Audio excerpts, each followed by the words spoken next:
The former world champion, 10-3 adrift. He needs all the remaining 8 racks. Jim White's along with Billy in Cardona. And Billy, what a final we have been treated to. We've had a great seat for this one. Hohmann's smiling, but I'd wager that that's an outward smile only. He cannot be happy about his performance. But in fairness, Gabe Owen has played the match of his life. I don't think it was Hohmann's inability to play good in his finals. I think it was Gabe Owen's ability to play as strongly as he's been playing that told the story of this match. So it's rack 14. Hohmann breaking off. He got one on the break. But he doesn't have a shot on the 2-ball. No, this is going to be nothing more than defense. You saw the break speed at 20 miles an hour. Again, very consistent with that has Thorsten been.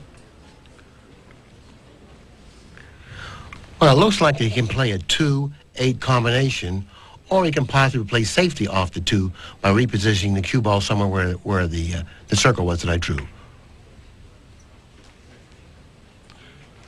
I don't know whether or not he's hidden that 2 from Gabe.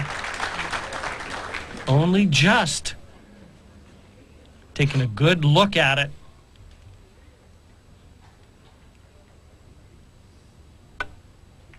Wow, nicely struck Needs ball. that cue ball to get to the cushion. And you saw the referee, Scott Smith, he was right there because the 2 or the 3, there were no cushion there. And a one-sided score line, and a very one-sided match statistics. A 9.42. That's right. What an average that is. Very seldom you see a player get beat when he's sporting that kind of average.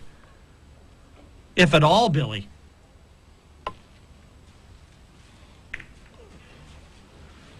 Well, this could be a mistake. I don't know whether the bank shot goes for the 2.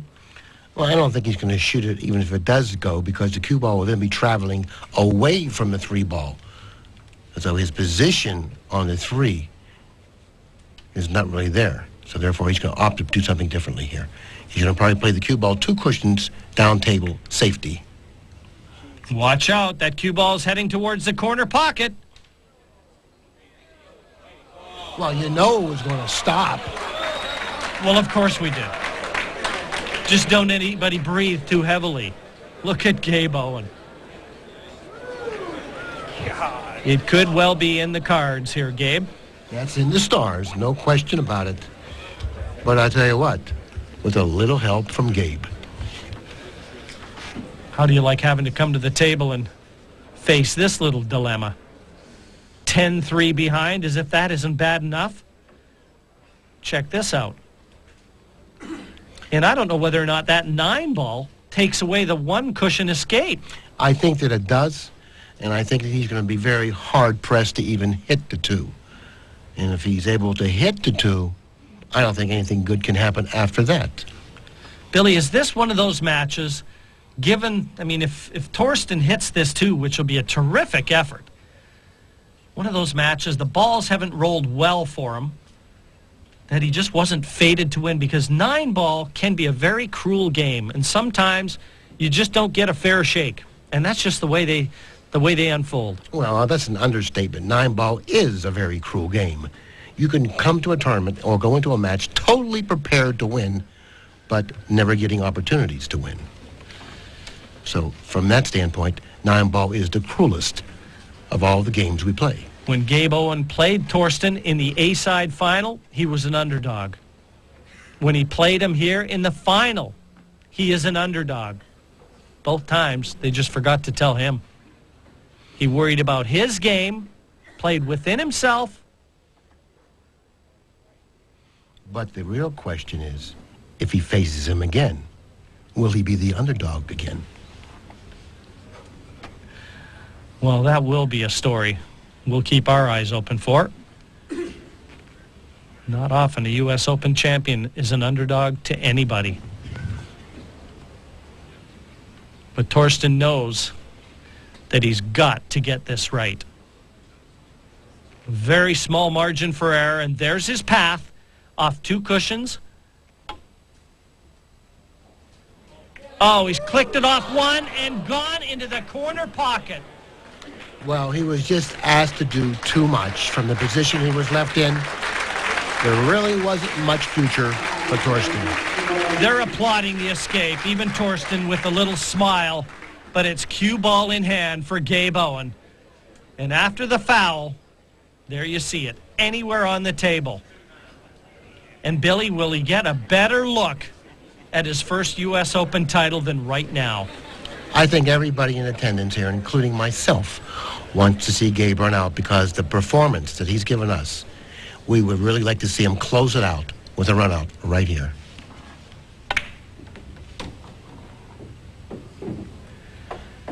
He's got no obstacles apart from the pressure that must be mounting from within.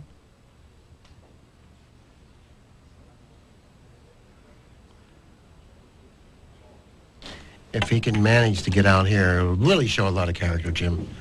Really show a lot of character. Well, it's all about controlling your emotions because right now, Billy, look at him. He's taking those big, heavy breaths. This is some kind of moment for a young man that really gave us very little from which we could believe that he could become the 29th U.S. Open champion. But he is gathering himself. I've got a feeling, Billy, you're going to see him walk back to that chair and take a few more sips of water before that 9 disappears, if he gets that far. And what we're watching here is a dream turning into reality. This was no more than a dream for Gabe Owen winning the U.S. Open, but soon it will be a reality. And there you go. You bet, Gabe. This is definitely sweaty palm time. Not only for you, but for everyone in attendance. You've got friends, family here. And has your time arrived? You know, and he's doing his thing right now. And he's really playing this game.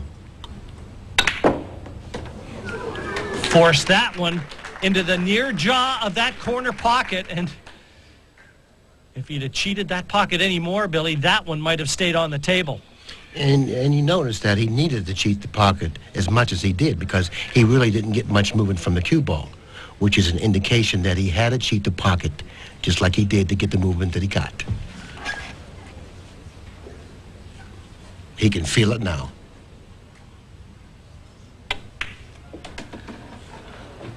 I like that. Nicely controlled. He can feel it, Billy. We can feel it. What I would give to feel like he feels right now. What a moment. And what a gifted young player. And there it is. Double J, this is for you. You heard it. His buddy and last year's champion. This is it. Gabe Owen, this is your time. 11-3. The celebrations can start now. They'll be toasting Gabe in Tulsa, Oklahoma. He is the 2004 U.S. Open 9-ball champion. That was truly a special performance from a special player. Gabe Owen, this is your moment. Enjoy it. The celebration starts here.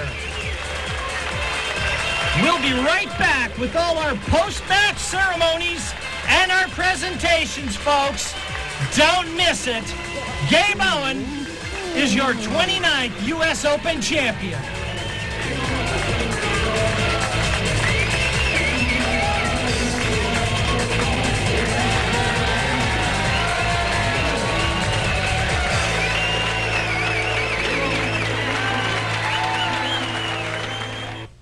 To say the celebration has started is an understatement here, and we've got a crowd. The champagne is flowing, but first and foremost, Gabe Owen, have your feet touched the floor yet, Gabe? I don't think so. I think I'm floating right now. Well, I'll tell you what, you went undefeated through the field here. A tremendous event, and what an achievement, Gabe. Just tell us very quickly, as well as everyone here, I know we all want to know, what were the emotions that you were going through as you were shooting those last few balls? I was just trying to keep myself calm and just play one ball at a time, and really I just try not to miss and just try to keep myself calm. Well, I noticed you were always going for a sip of water. My every nerves couple were... shots back for some water. Yeah, I needed to pace myself. A lot of times I get in a hurry and I make a lot of mistakes doing that, so I just slow myself down. Well, you can't have a champion without a runner-up, and commiserations to Thorsten Hohmann. And Billy, you've got a mic over there. I just want to say, Thorsten, you knew what this celebration was like just over a year ago in Cardiff. Yeah, that's true. Last year was my year. Now I'm runner-up, and I'm happy. Gabe played fantastic this match. Didn't have a chance, so I only can say congratulations. You did a good job. Our promoter, Barry Berman. And Barry, I want to ask you to present the all-important check to our winner. Before I present the check to the winner, I'd like to give our runner-up, Thorsten Hohmann, a well-deserved runner-up plaque. He's already a world champion. He'll be back. And now I have the dubious distinction of welcoming the 19th individual U.S. Open champion to the elite club. He's certainly deserved this honor. He went undefeated, and that's unbelievable.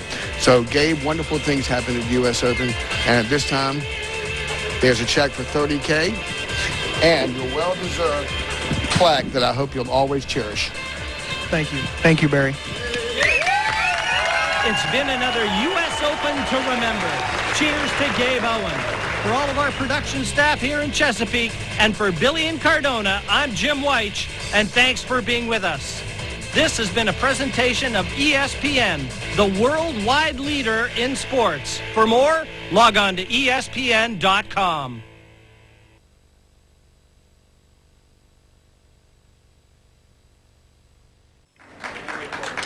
Welcome back to the Conference Center here in Chesapeake. It's a B-side semifinal match here. The mighty Earl Strickland against Rodney Morrison. No player is more decorated in U.S. Open history than Strickland. Have a look at that. 5-time U.S. Open champion and 3 world championships as a kicker. Jim Weich along with Billy and Cardona. And Billy, Strickland's got a tough one here in Rodney Morris. Oh, yes, he does. A lot of similarities in their games. They both are power players. They both have a big break. Excellent shot makers, and they both know how to win. No kidding. No sooner did you say that, and you see 27.6. That's the hardest break we've seen to this stage in the tournament. They don't call him the mighty Earl Strickland for nothing. Now, Earl has been playing with a lot of energy. In the past few matches I've watched him play, he's had a lot of energy, but if he channels it in the wrong direction, he can self-destruct. This man is sheer brilliance in motion around a pool table. It's almost like he was born to play this game. He's terrific, in fact, Billy, at all things that involve balls. Tennis, very adept on a tennis court, loves a game of golf, and he's a single-figure handicapper on the golf course. He's got the hand-eye coordination. And what I said before the match began, Earl Strickland probably is the most talented player in the world. And I really do mean that. I mean, he can shoot any shot at any distance with any speed. What a stroke. He just plays on instinct, and it's so natural. He just does everything so easy. And few players in the world play as quickly as Earl Strickland, as you're witnessing right here. Just like that, a break and clearance for the Pearl. And Earl bothers the scorekeeper first, 1-0 over Rodney Morris. And there's how he got to this match. Most notably, defeated Jeremy Jones 11-3. Welcome back. Rack number 6. And Morris has won the last 3 in a row to go 3-2 in front of Strickland. And it looks like a successful break off there. 24.4 the speed. And there you see our performance averages. 963 for Rodney Morris. Boy, that's going to be tough to overcome. And those performance averages, in effect, like a baseball batting average, they really tell what the player's performance is like. And there you see it. It's reflective of 1,000, which is a perfect score line. Okay, what he has here is nothing. He cannot play the 3 in the side. The angle's too steep. But he has to reposition the cue ball behind the 4, which I think he's done. I'm not quite sure, but I think he's gotten far enough cross table where it's behind the 4. This isn't going to be easy to escape from. Controlling not only the object ball, but the cue ball. Well, you have no idea how difficult that was. Well, as tough as that is, you can see Strickland's reaction, Billy. I think he knows he's going to find himself in the soup when he comes to the table again. You know, I don't particularly agree with how he played that shot. I would have tried to create some distance in between the cue ball and the three ball. Strickland will then kick at the three, hitting the bottom part of the three, sending the cue ball then behind the 9, like so. Nicely executed shot. But look, he's pocketed the 8. Well, the ill-fated Strickland now has a shot he didn't want to end up with. He wanted Morris to end up with this shot, but he's the one that has to shoot it. No, a picture says 1,000 words. Rodney's happy he's not getting out of his chair there. So the jump shot for Strickland. Look at that. My, what was that? With his playing cue. Earl does not agree with the jump cue. He played that one with his playing cue. And what a shot. We'll definitely come back and show you that one later on. Well, he certainly took that one off the top shelf. Please not mine.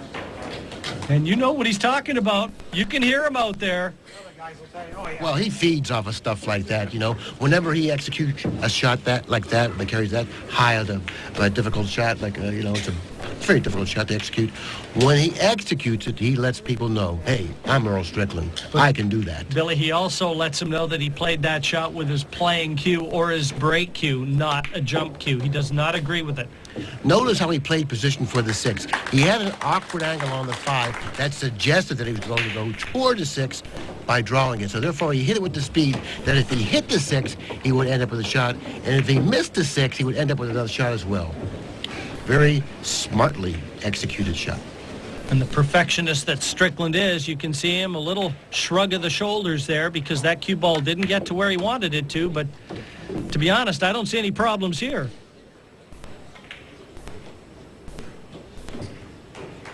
And that 9 gets the Pearl back to 3-3 with Morris. It's a race to 11, but it was all on this jump shot. That was the one that paved the way to victory in rack 6. Rack 7 and Strickland, the break, nothing finding its way to a pocket. Rack number 6 was a memorable one. We saw Strickland shoot 2 excellent shots in that rack. And Morris looking at the table, and a memorable moment for Rodney. Back in 1996, he was crowned the U.S. Open champion and defeated Efren Reyes in that epic final. A thinner Rodney Morris and a few less gray hairs, but he can still throw those left hands. And you can bet that he's going to try and administer a few body blows to Strickland before this match is over. No, he has a problem here, Jim. He can bank the 1. If he can hold the cue ball where the 1 is, he'll have a shot on the blue 2. Let's see if he can. No, he opted to play safe. And I don't find any fault in his selection there, Jim. He's left Strickland a lot of distance in between the 1 ball and the cue ball. Strickland really doesn't have a good shot here. Matter of fact, what a dilemma he has. He doesn't have a good shot, and he doesn't have a good safety. I'm going to be curious. I'm kind of curious to find out exactly what he has in mind. Well, there's no way he can attack from here, Billy, because he can't possibly get positioned to the 2. It's at the wrong end of the table. So this is all about containment. You can see in the back, we've got other tables in play. Still 24 players left here, but this is a do-or-die match, Strickland and Morris. The loser packs his bags and heads home. If you notice, if he pockets the 1, the cue ball will then go into the green 6, so I don't look for him to do that. Very nicely executed shot, hitting the thin side of the 1, enabling himself to miss the 6 with the cue ball. He's repositioned the cue ball down table, creating distance. He's a little unlucky there. He's left a path between these colors for Morris to get through to that 1 ball. Just enough room. I look for Morris to reposition the cue ball behind the green 6 here, if he can see enough of the 1 to do it. So he's trying to get the cue ball behind the green 6. Well, he took a full flailed attempt at that bank shot. Well, I don't think he played the bank. When you consider the position of the 2, there's no future in playing the bank. He opted to go for the positioning of the cue ball. I wish it went in. Well, you can see it's dangling over that corner pocket. Really wish it You can hear Earl. He wishes that 1 would have gone in because there's no way that Morris had a shot at the 2. And now Earl has to deal with this one ball. It's positioned very deeply into the corner pocket. Very difficult shot to control the cue ball with. This is tough. Oh, my. Oh, my. Worst case scenario for Earl Strickland there. And with cue ball in hand, Rodney Morris will come to the table as Strickland occupies the loneliest seat in the conference center here in Chesapeake. Well, don't sit down too long, Earl. You may be getting back up. Yeah, I think it was a little bit careless on Ronnie's part there. He should have stayed far enough away from the three to end up with a reasonably good shot on the three. Not that he can't pocket it, but he's going to have to do something extra with the cue ball. Great shot. Great recovery from Morris there. Another tester here in the four. That's nicely struck. He's got to be one of the most fluid left-handed players on tour. He just makes it look like it's a walk in the park. He strolls around the table, and he has that cue ball singing a song. Now he's going to have to pocket the six in the upper right-hand corner. He's going to have to hit 2.5 cushions with the cue ball, repositioning the cue ball to the right of where it is now, leaving himself a natural angle off the 7 to drop nicely for the 8, which is positioned on the other side of the table. It's pretty straight. It looks like it's a little awkward, but I think it's workable. Very nicely struck, and it was natural. From my vantage point, sometimes it's hard to tell what type of angle he leaves himself with. And Earl slumps back in his chair.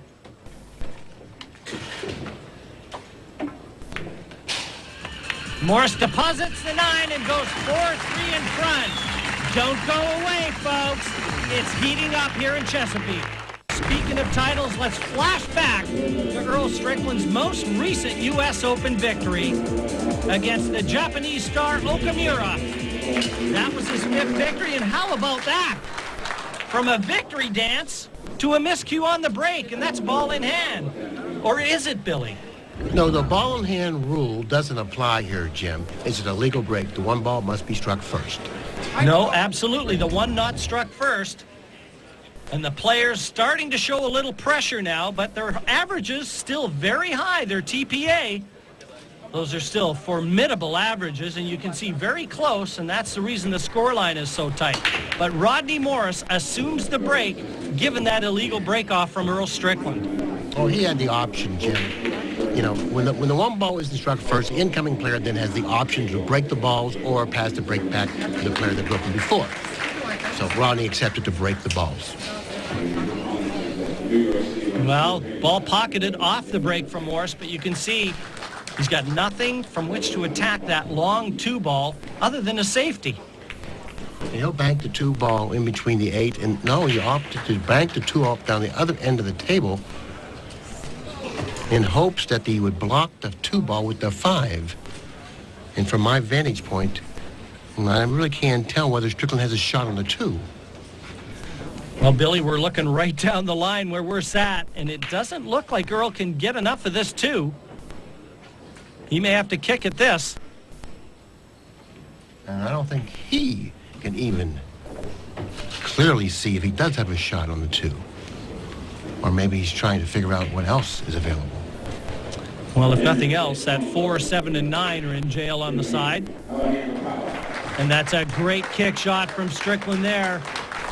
Couldn't have escaped that trap any better. Very nicely executed shot, Jim, and he played it.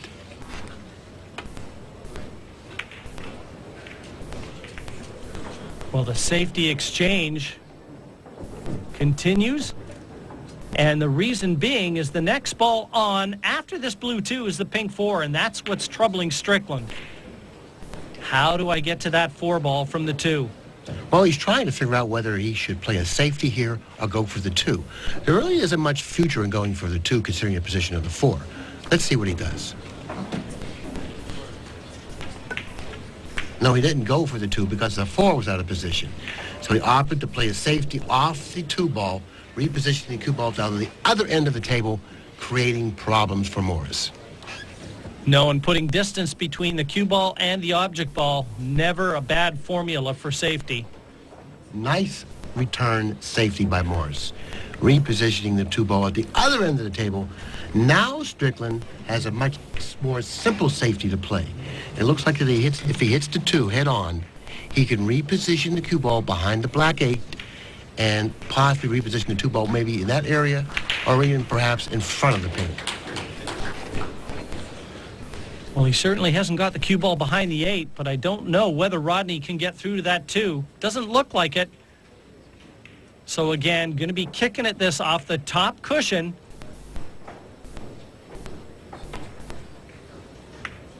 Oh, this is a chance for Strickland. And what's worse is he's loosened that 4 ball. Well, yes, he has, but the 7 ball looks like it's laying against the 9. I think Strickland should take a look at the 7 ball because it's laying against the 9, and he's going to have to deal with that at some time in this rack. Now, he's taking a look at it now to determine whether or not it'll pass the 9 into the corner pocket. If the 7 doesn't pass the 9 into the lower right-hand corner, he does have the angle and the ability to loosen the 7 from the 9 now, but certainly it's not without risk. He's going to try to determine if the 7 will pass. If it doesn't pass the 9 into the corner pocket, he can loosen it up now, but no guarantee he'll come up with a shot on the 4. You called that like a prophet, Billy. Taking the chance to loosen the 7 has cost him position to the 4. And as Rodney looks on, I think he knows that he's going to be getting another chance at this rack. But I really can't fault Strickland for his shot selection there because he didn't have to come up with no shot on the 4. He does have some control now on the 4. He can play the cue ball behind the 9-7. But he has to be careful here. He can't hit that much of the 4 to comfortably control the cue ball. So he's going to try to do what he can do from the angle that he's left himself with. And just to remind you, we're finally poised in this one. Strickland leads 5-4. It's a race to 11. And basically sudden death. The loser here, there's no tomorrow, not in this event. He cannot pocket the 9 inside. He wants to shoot the 4 ball. He wants to shoot the 4 ball short of the side, drawing the cue ball behind the 9. And just like that. But he's hit it too hard. The 4 ball hit the 6 ball, and the left scores a shot on the 4. And one thing about Earl, you can get a read on exactly how he feels about his efforts with one look at him. He doesn't hide his emotion. No, he doesn't. That was an excellent shot. Very difficult shot to shoot, considering the position of the cue ball. Positioned very closely to that side rail. He was able to deal with that. But certainly isn't out of the woods yet. Tough shot on the 5. Now the position of the 7, Jim. Very curious position. Now he's going to have to play accurately on the 7 here because the 7 will only go in 2 pockets, the upper right-hand corner and the right-hand side. But what about a 7-9 combination? If he can get that cue ball back towards the center of the table in line with it, there's a chance for a 7-9. Well, he's traveled a little further than I would have thought if he was going to attack the 7-9 combination. Yeah, he's actually landed on the 50-yard line here, Jim. He doesn't have an easy combination, and he can't cut the 7 into the side. So he's probably going to have to opt to shoot some sort of a safety off the 7. Spinning that cue ball, you can see it with all those red dots. Every single time these top players address that cue ball and play a lot of side spin, we get exactly the read just by looking at that cue ball. Yeah, that's a very noteworthy point, Jim. Sure it makes his game play, or it seemed to play a lot more simple when you know how much English you put on the ball. Kick shot here from Strickland, and you got to expect him to hit this. Oh, yeah, he'll hit this. Oh, no. But did you expect him to make it? Nobody could have expected that. Strickland never blinked. Almost like he expected to get that 7. What a performance, what a shot, and what timing. The 9 down, Strickland 2 clear, 6-4 ahead, and just like that, it happens in Chesapeake. Yeah, I really like the way Corey Deuel is playing because I don't believe there's a shot that he doesn't have in his bag. He has all the finesse shots, he has a great stroke, and he seems quite calm And I think if he remains calm, he's going to be very, very difficult to beat. You know what else I like about it? As we see Corey, rack 14, breaking off, is that he's not leaving the table. His eyes, everything about his body language just exudes confidence and focus. He put a little more velocity into that break. 22.3 miles per hour. Hitting the one ball very squarely. Playing the one off the two. He's doing everything he needs to do. But case in point again, Billy. He is making the difficult look easy. Now this is difficult. Position for the 3, especially when you consider where the 2 is. If he draws it back, the side pocket is right there. He may scratch in the side. If he goes forward, he may hit the point on the side, ending up with no shot on the 3. Nope, he's ended up with no shot on the 3. He's caught the point, and you can see him with his cue afterwards. He tried to get that cue ball closer to the 3.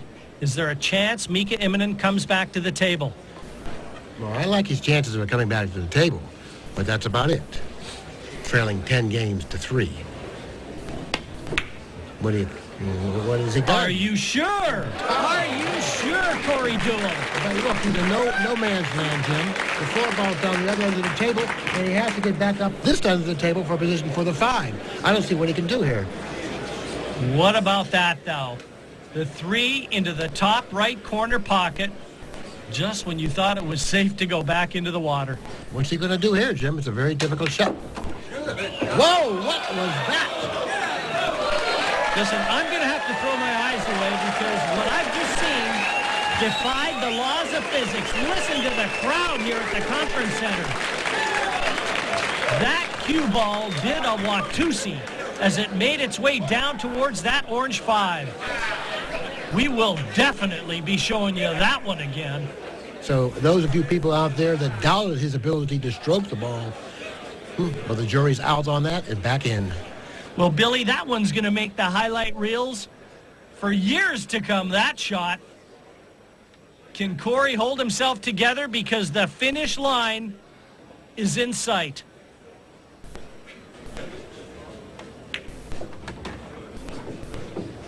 And they're there for the taking. Well, what a shot he executed there. He's still got this crowd buzzing over that one. Even Mika Immonen. You just don't see shots like that very often at any level. And it's going to be this 9 for the match. And an 11-3 win over Immonen. And he's a former world champion.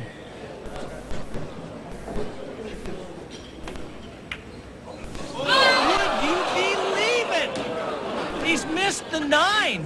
He's done absolutely everything humanly possible and missed the easiest of 9s. Well, the real Corey Deuel, please stand up. Oh, my. You know, after making that shot on the 4, who would have thought that? Astounding turn of events here, and Immonen slots the 9 in. But we have to take another look at that shot from Corey Deuel. Amazing shot from the 4 to the 5. It takes a special player to shoot the 4 in and get this much stroke on the ball and get back down table for the 5. Well, we're about to see it here. Watch the cue ball. Does an about face and obeys Deuel's command. But then to miss the easiest of 9s, who in the world would have thought that? Well, I'm with a very happy and relieved Corey Deuel, an 11-6 winner over Mika Immonen. And there were a few anxious moments near the end, Corey. The missed 9, and Mika started to fight back a bit. Yeah, I thought as soon as I missed that 9, I knew Mika's capable of running some racks, and I thought he was going to come back on me for sure, but then he missed that 5 ball, which he's usually good at that shot. I see him practicing it all the time, and I was surprised he missed that. Now, Corey, how important is it for you, having been in the U.S. Open final and won a U.S. Open?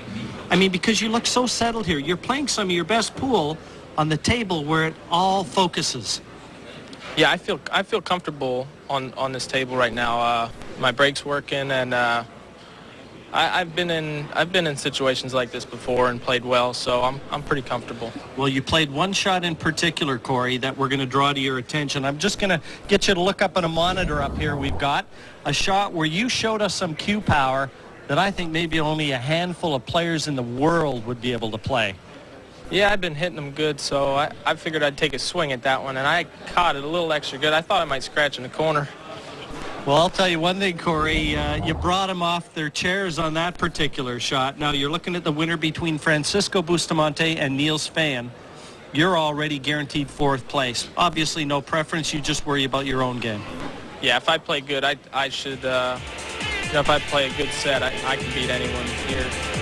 Will Deuel's run to his 2nd U.S. Open crown continue, or will another young gun see his time in the sun arrive? It's all unfolding here at the 29th U.S. Open 9-Ball Championship